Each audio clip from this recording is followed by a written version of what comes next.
integration and vertical integration, and Tazilla mentioned about the strategic alliances and the joint ventures, which would cause like much more revenue for a company and increase their value. And Eric also spoke about the mergers and acquisitions, which is could also be good for a company. But what we didn't stress about already is how CEOs' unethical behavior can also impact a company in a negative way. So, and usually when CEOs engage in these unethical behavior is usually for their own purpose or for their own benefit and not necessarily for the stakeholders involved. So usually when increase for like power and prestige, and also if the size increase, it would also increase their incentives and their salary. And higher rankings, so if revenue go up, you'll be like, hey, this company looking good, the CEO probably doing good things, even though they might be engaging in unethical behaviors to increase this revenue. So my theory is, many times executives and individuals in leadership roles engage in unethical behavior that does not serve the best interest of shareholders. So my first illustration is Enron, which was a huge scandal during the economic crisis. And even though they did not steal money for their own sole purpose, they manipulated the accounting rules and the accounting books. And that was pretty deceptive to their shareholders, which basically said, oh, this company is doing much better than that is actually doing.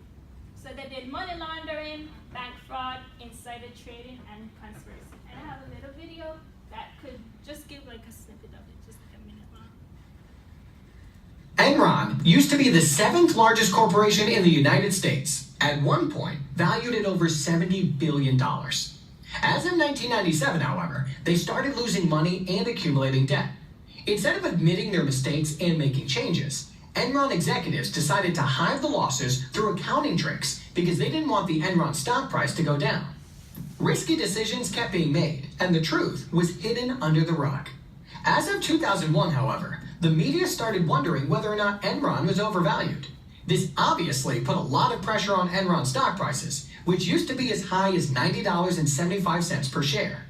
Insiders decided to cash out and started selling lots of shares, and prices kept falling until they ended up at below $1 in late 2001. In December 2001, Enron ultimately filed for bankruptcy. Approximately 20,000 jobs and $2 billion in employee retirement funds were lost. Many executives were brought to justice, and some of them ultimately ended up receiving prison sentences. Enron was an early example of just how recklessly some corporations are managed. We then had countless other examples, mainly in the financial industry, especially after the Great Recession of 2007 to 2008.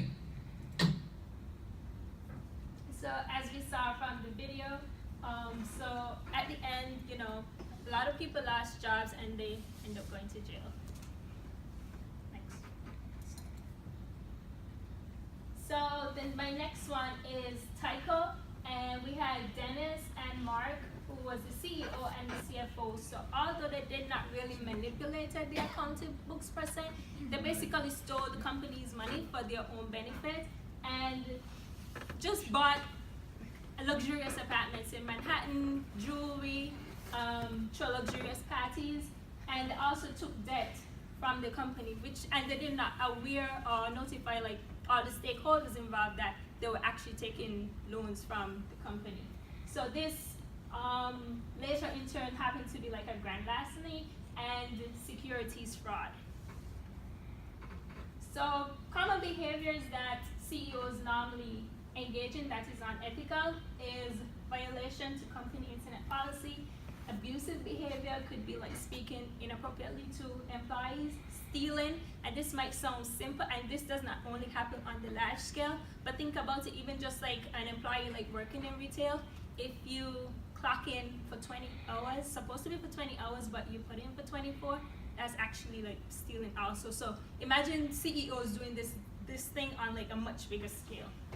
So misusing company time, misconduct with like the sexual scandals, and lying to employees or even like stakeholders. So my application, as was talking about the Me Too movement with the sexual scandals, we saw with the Me Too movement with the and Uber execs that they did not steal money, but they engage in these sexual, these sexual behaviors that were just for the sole purpose of their power and prestige, and not necessarily to acquire like money. This also, because of their bad behavior, this also brought like a bad reputation to the company. We also had Yahoo. They also had like this executive. So he basically said, even though this might sound simple, we, seeking jobs now. So we had this executive. He said basically he was an accounting major and a computer science major, but he was just an accounting major. So this was really like deceptive. You basically, yeah, I can do all these things, but really you can't. And we have Wells Fargo, opening all these accounts for like through customers. And if you think about it now, this caused like a really bad reputation, even as graduates. I'm pretty sure not many of us even like seeking out Wells Fargo to like work for their company, are we? So Wells Fargo has like caused like a bad reputation, and this is not only like in the media with like Harvey Weinstein, but this is very popular like in the military, sports, education, even like politics, because it's such like a male-dominated like environment. So it's like females normally engage or face these unethical behaviors by like CEOs or like people like in power. So my implication is like when CEOs or people in leadership engage in unethical behavior, it could cause a decline in the value of the company, which will cause a decline in the stock and the share price of the stakeholders involved. Hostile takeover, which means the company is undervalued, somebody's gonna buy them out. Bankruptcy, prison and legal repercussions that we saw with the Enron scandal and Tyco. Decrease in trust and confidence in large corporations, which we saw with Wells Fargo, and a bad reputation also. But also with the hostile takeover, even sometimes CEOs, they might sign contracts where, if we get somebody to like take over our company, we will basically get like a large sum of money. So that's also, unethical, where they might say like, hey, let's devalue this company. We're gonna get a big check when, somebody take us over anyways.